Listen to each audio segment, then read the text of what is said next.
O Senhor esteja convosco. Proclamação do Evangelho de Jesus Cristo, segundo João.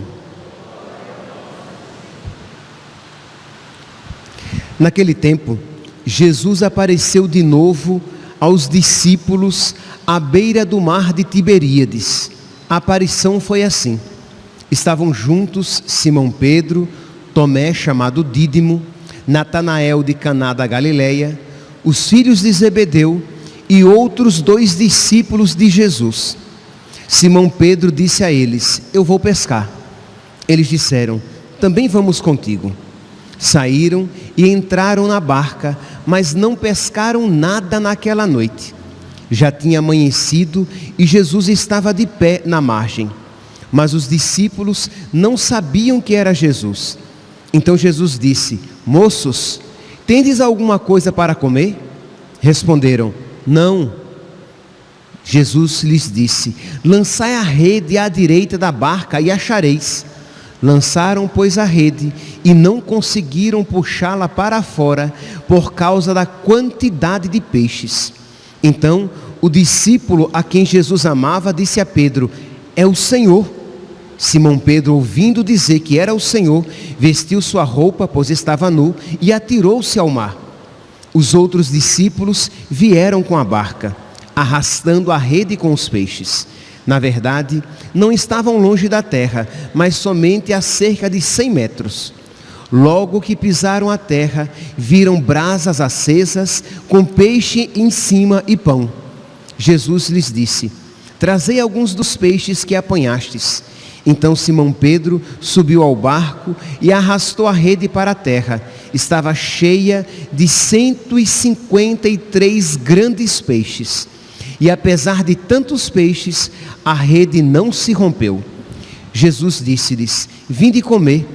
Nenhum dos discípulos se atrevia a perguntar quem era ele, pois sabiam que era o Senhor.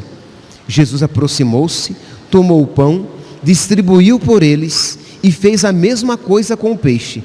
Esta foi a 3ª vez que Jesus, ressuscitado dos mortos, apareceu aos discípulos. Palavra da salvação.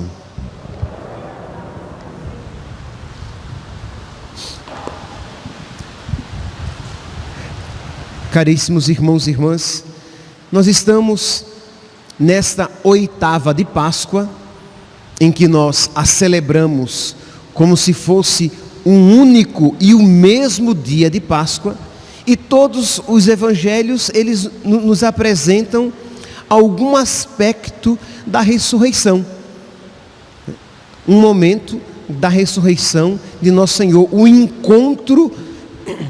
encontro com Jesus ressuscitado. Mas existe algo interessante, presente em todas as aparições, isto é, não sei se vocês perceberam, mas os discípulos, as mulheres, os apóstolos, eles se encontram com nosso Senhor, mas a palavra dá a entender claramente que Jesus não se lhes apresenta tal qual ele era antes da ressurreição.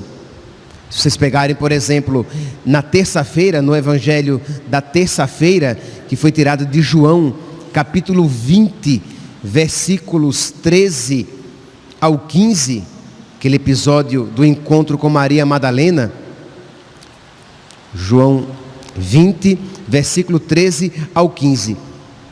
Os anjos perguntaram: mulher, por que choras? Ela respondeu: levaram o meu Senhor e não sei onde o colocaram. Tendo dito isto, Maria voltou-se para trás e viu Jesus de pé, mas não sabia que era Jesus. Jesus perguntou-lhe: mulher, por que choras? A quem procuras? Pensando que era o jardineiro. Mas como assim? Ela conhecia Jesus. Ela se voltou para trás, ela olhou Jesus e pensou que fosse o jardineiro e disse: Senhor, se fosse tu que levaste Diz-me onde o colocaste e eu irei buscá-lo. Isso em João, capítulo 20, versículos 13 ao 15.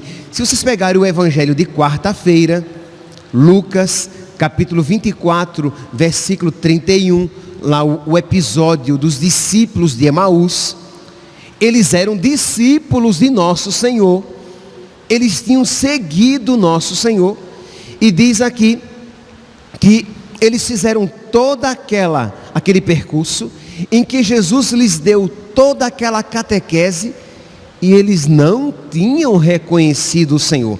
Foi somente quando eles entraram na casa que Jesus partiu o pão, deu a bênção e distribuiu, que diz, versículo 31, Lucas capítulo 24, versículo 31. Nisso os olhos dos discípulos se abriram e eles reconheceram Jesus. Se vocês se recordarem do evangelho de ontem, Lucas capítulo 24, o mesmo capítulo 24, que fala o que? Do encontro de Jesus com os discípulos. Vocês podem pegar a partir do versículo 37, que diz assim, que os apóstolos ficaram assustados e cheios de medo, pensando que estavam vendo um fantasma. Mas Jesus disse: por que estáis preocupados? E por que tendes dúvidas no coração? Vede minhas mãos e os meus pés, sou eu mesmo. Tocai em mim e vede. Um fantasma não tem carne nem ossos, como vocês estão vendo que eu tenho. E dizendo isso, mostrou-lhes as mãos e os pés, mas eles ainda não podiam acreditar. E Jesus disse: tendes algo para comer? Então vou mostrar para eles que eu vou comer, quer dizer, sou eu mesmo. Versículo 35. Então Jesus abriu a inteligência dos discípulos. E no evangelho de hoje, diz então que Jesus estava, hoje, evangelho de São João, capítulo 21, versículos do 12 ao 13, diz que Pedro veio, eles estavam ali com Jesus, que tinha preparado já com a brasa acesa, peixe e pão, e diz aqui, versículo 12, João capítulo 21, versículo 12, nenhum dos discípulos se atrevia a perguntar quem era ele, pois sabiam que era o Senhor. Jesus aproximou-se, tomou o pão, distribuiu entre eles e fez a mesma coisa com o peixe. Isto é, percebe que existe algo, uma certa diferença. É claro, meus santos, ali está Jesus ressuscitado. E nós não temos experiência do que seja um corpo ressuscitado. Ele entra no cenáculo com as portas fechadas. A pedra do túmulo foi aberta, não para ele sair, mas para que os discípulos pudessem entrar. Ele não precisava. Ele poderia atravessar a pedra daquele túmulo. É Jesus ressuscitado. Então existe algo. É o mesmo corpo? É, porque olhai e vede as minhas mãos e os meus pés. É o mesmo corpo crucificado. Mas ele está da mesma maneira? Não, ele está glorificado. Ele está ressuscitado. Então existe aqui uma realidade da qual nós não temos experiência e sobre a qual nós não temos muito instrumento para falar. Porque é um corpo ressuscitado. E nós não sabemos o que seja um corpo ressuscitado. Não é simplesmente um corpo que voltou à vida, como o de Lázaro. A ressurreição de Cristo não foi apenas que Jesus Cristo estava morto e ele voltou à vida. Não, nós estamos falando do corpo de Jesus que foi totalmente tomado por Deus. Porque até então, quando ele vivia aqui neste mundo, ele vivia no seu estado de humilhação, de quênosis, de rebaixamento, de modo que ele não expressava toda a sua divindade, toda a sua beleza, toda a sua grandeza. Mas uma vez ressuscitado, ele é o mais belo dos filhos dos homens. Existe toda uma diferença e existe uma realidade que, com a graça de Deus, com a graça de Deus e com a nossa cooperação, é claro, com a graça de Deus nós iremos contemplar, nós iremos ver o Senhor.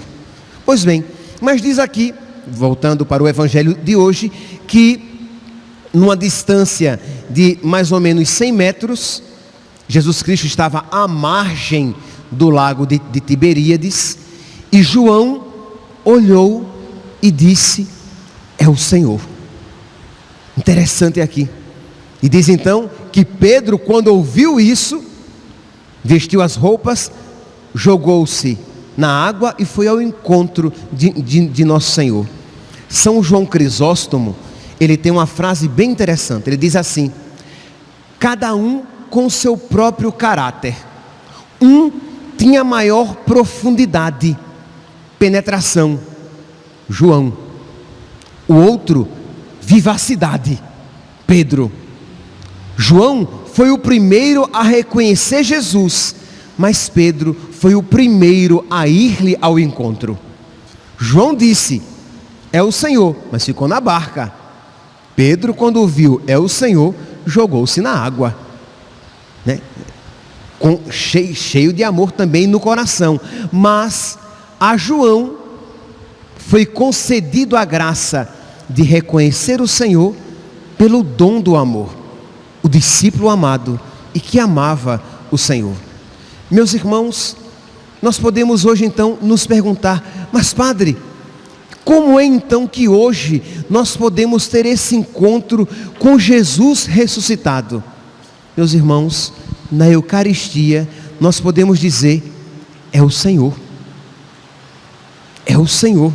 Você vai dizer: padre, mas não é exatamente o mesmo corpo como viam os apóstolos. Sim, mas é o mesmo corpo, não como viam os apóstolos, porque Jesus ressuscitado já era um corpo glorificado, de modo que lhes dificultou de certa maneira o reconhecimento.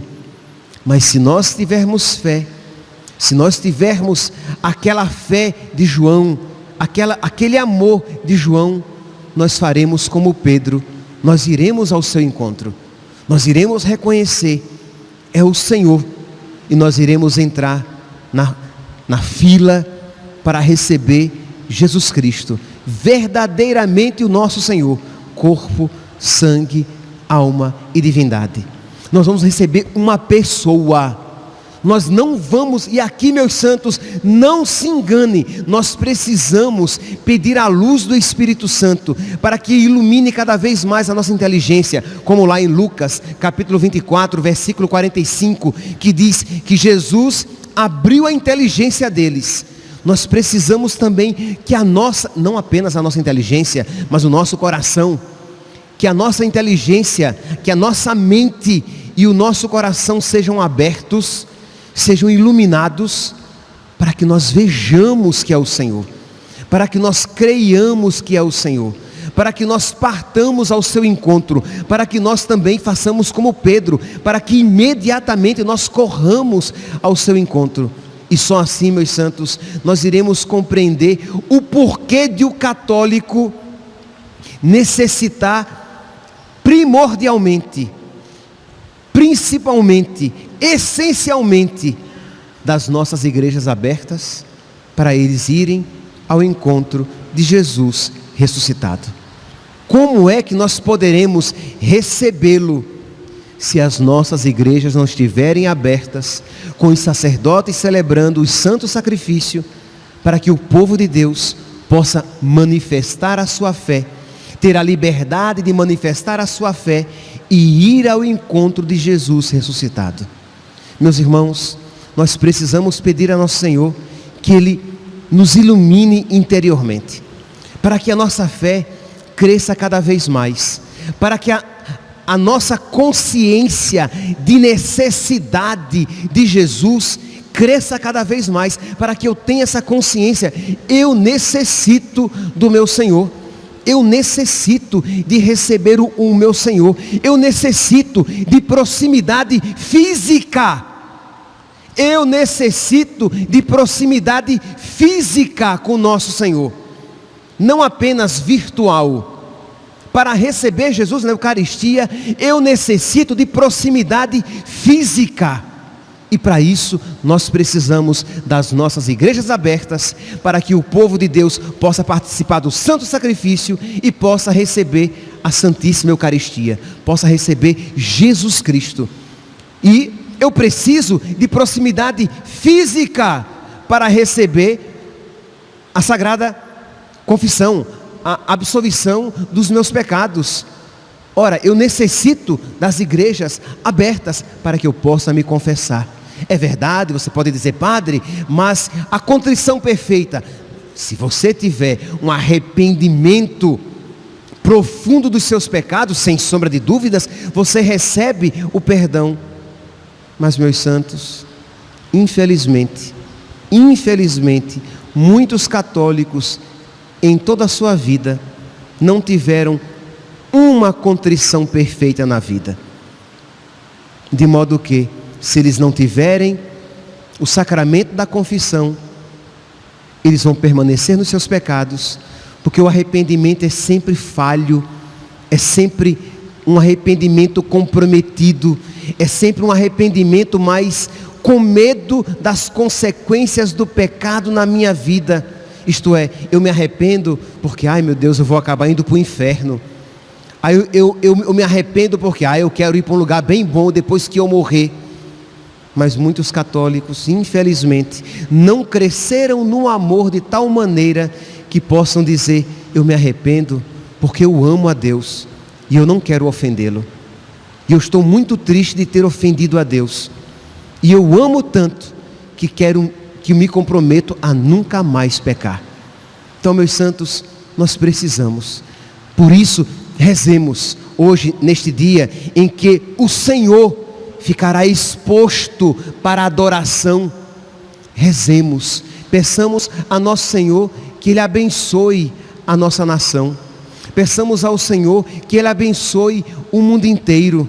Peçamos ao Senhor que Ele abençoe o seu povo, para que nós possamos continuar. Graças a Deus aqui nós podemos, mas não é uma realidade no mundo inteiro. Em muitos lugares, no Brasil e no mundo, as pessoas estão sem a Eucaristia. As pessoas estão sem poder se encontrar com o nosso Senhor, recebê-lo fisicamente na sua alma. E se Jesus deixou a Eucaristia, é porque Ele quer que nós o recebamos. Não adianta dizer, mas eu vou apenas rezar e me conectar com Jesus. Se Jesus não quisesse que nós entrássemos em comunhão física com Ele, Ele não teria deixado a Eucaristia. Então, meus santos, rezemos mais.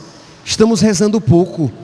Façamos penitência, pedindo a Deus que por misericórdia afaste de nós todas essas desgraças que estão impedindo de que nós possamos viver livremente a nossa fé.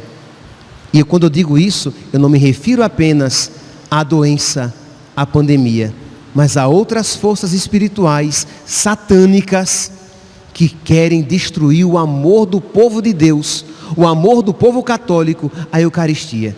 Que depois de tanto tempo, algumas pessoas assim acostumadas, o medo é que depois elas achem que tanto faz participar da missa, estando na igreja, como, entre aspas, participar da missa, que não é uma verdadeira participação, assistindo pela televisão.